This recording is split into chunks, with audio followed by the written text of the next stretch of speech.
So ఇప్పుడు మనం YCP తరపు నుంచి చూసుకుంటే వైసీపీ గ్రాఫ్ మీ సర్వేలో చూసుకుంటే పెరిగింది అంటున్నారు.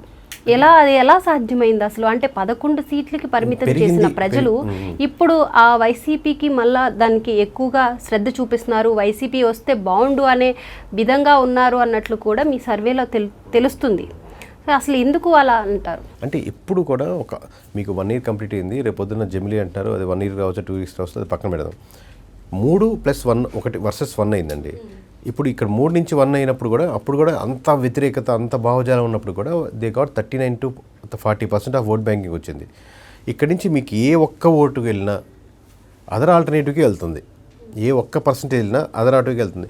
ఇప్పుడు ఎమ్మెల్యే మీద ఇంతకుముందు చెప్పినట్టు 44 మీద మంచి తీవ్రమైన వ్యతిరేకత ఉందని చెప్పాను కదా. అవును. మరి ఆ ఓటు ఎవరికి వెళ్తుంది? ఇమీడియట్గా ఉన్నటువంటి సెకండ్ ఆల్టర్నేటివ్కి వెళ్తుంది. సో ఇది ఫస్ట్ టైం కాదు ఇన్ ద హిస్టరీ. ఎక్కడైనా సరే నాట్ ఓన్లీ మనం అంటే ఏపీ ఎక్కువ మీరు మాట్లాడుతుంటారు, కానీ మీరు ఎక్కడైనా చూడండి, లాస్ట్ టైం లేటెస్ట్గా ఈ మధ్య జరిగిన కర్ణాటక ఎలక్షన్స్లో కూడా లాస్ట్ టైం అనుకుంటా బిఫోర్ దట్ వన్ మీకు ఓట్ పర్సెంటేజ్ తక్కువ వచ్చినా కానీ అదే పార్టీ విన్ అయింది. డజన్ మీద ఓటింగ్ శాతం అని కాదు.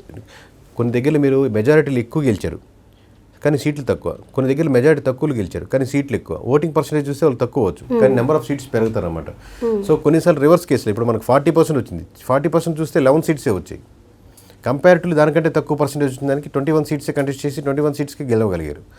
సో ఈ పర్సంటేజ్ గేమింగ్ అనేది చాలా హ్యూజ్ నెంబర్స్గా చేంజ్ అయ్యేదానికి స్కోప్ ఎక్కువ ఉంటుంది. సో మనం చూసుకున్నాము, ఇప్పుడు ప్రధాని నరేంద్ర మోదీ గారు మన ఏపీకి వచ్చి అమరావతి పనుల్ని స్టార్ట్ చేశారు, అలాగే పోలవరం ప్రాజెక్టుపై దానికి కూడా నిధులు మంజూరు చేశారు. దాని పనులు కూడా వేగవంతం అవుతున్నాయి. టీడీపీ ప్రభుత్వం, కూటమి ప్రభుత్వం అధికారంలోకి వచ్చినాక ఏదైతే వైసీపీ ప్రభుత్వం చేయలేని పనులన్నింటినీ చేసుకుంటూ కొన్ని లక్షల నిధులు మాత్రం తీసుకొస్తూ మనకి ఏపీని బాగు చేయాలనే ముందుకు వెళ్తున్నప్పుడు మరి గ్రాఫ్ పెరగాలి కానీ ఎందుకు తగ్గుతుంది కూటమి ప్రభుత్వం? ఓన్లీ కేవలం ఎమ్మెల్యేల వల్లనే గ్రాఫ్ తగ్గిపోతుంది. ఇప్పుడు పోలవరం వేగవంతంగా అవుతుంది అనేది మన ఆంధ్రప్రదేశ్ ప్రజలు దాదాపు 10-15 ఏళ్ళుగా తింటూనే ఉన్నారు.